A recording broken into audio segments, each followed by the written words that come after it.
मित्रों, स्वागत है आपका हमारे YouTube चैनल एसएस महावचन पे। आज हम बात करते हैं उसकी श्राप के कारण भगवान श्री राम को सहना पड़ा था माता सीता का वियोग। रामायण में भगवान श्री राम की केवल कथा ही नहीं है, बल्कि उसमें एक आदर्श जीवन का सार है, एक मर्यादित जीवन जीने की सीख है। उसमें अधिकार की बजाय कर्तव्यों पर जोर दिया गया है। रामायण में हम जानते हैं कि भगवान श्री राम को माता सीता का वियोग सहना पड़ा था, लेकिन यह वियोग उन्हें एक श्राप के कारण सहना पड़ा था। वह श्राप किसी और ने नहीं, बल्कि देव ऋषि नारद मुनि ने दिया था। इससे संबंधित एक रोचक कथा है। आइए इस रोचक कथा के बारे में जानते हैं। मित्रों, कथा में आगे बढ़ने से पहले अगर आप चैनल पर नए हैं तो चैनल को सब्सक्राइब कर लें और घंटे को दबाकर ऑल पर सिलेक्ट कर लें, ताकि ऐसे ही पौराणिक कथाओं की वीडियो आप तक पहुंचती रहे। और वीडियो को लाइक करके नीचे कमेंट बॉक्स में अपना सुझाव जरूर लिखें। देरी न करते हुए वीडियो को करते हैं शुरू।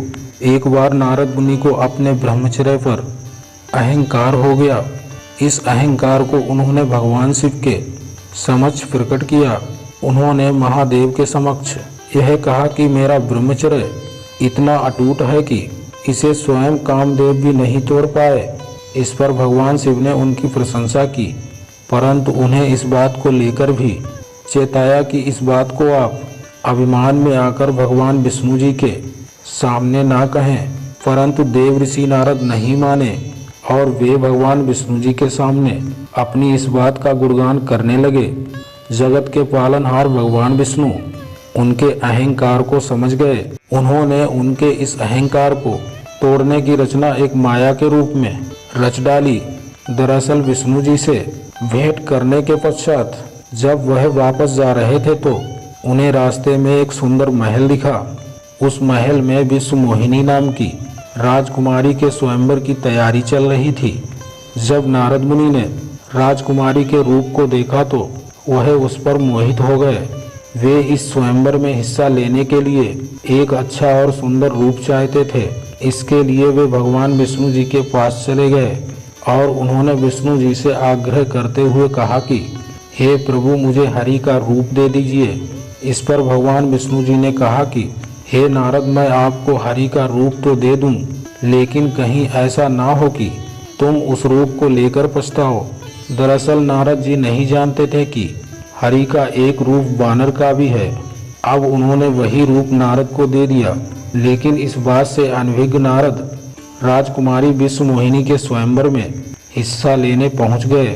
जब राजकुमारी माला लेकर सभा में उपस्थित हुई तो नारद के बंदर वाले मुख को देखकर बेहद हंसने लगी।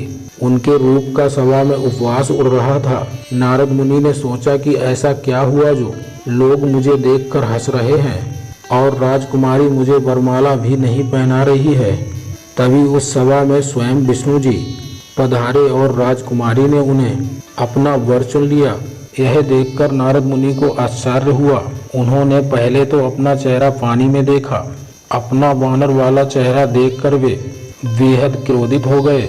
ऐसे में उन्होंने क्रोध में आकर विष्णु जी को यह श्राप दे दिया कि जिस तरह मैं स्त्री के लिए तड़पता हूँ, वैसे ही आप धरती पर अपनी स्त्री के लिए वियोग में तड़पेंगे और उस समय वानर ही आपकी मदद करेंगे। जब भगवान विष्णु जी की माया का प्रभाव खत्म हुआ तो देव ऋषि को अपनी गलती का एहसास हो गया। उन्होंने तुरंत ही भगवान विष्णु जी से क्षमा मांगी। जब भगवान विष्णु जी ने धरती पर प्रभु श्री राम के रूप में जन्म लिया तो उन्हें इसी श्राप के कारण सीता माता का वियोग सहना पड़ा था।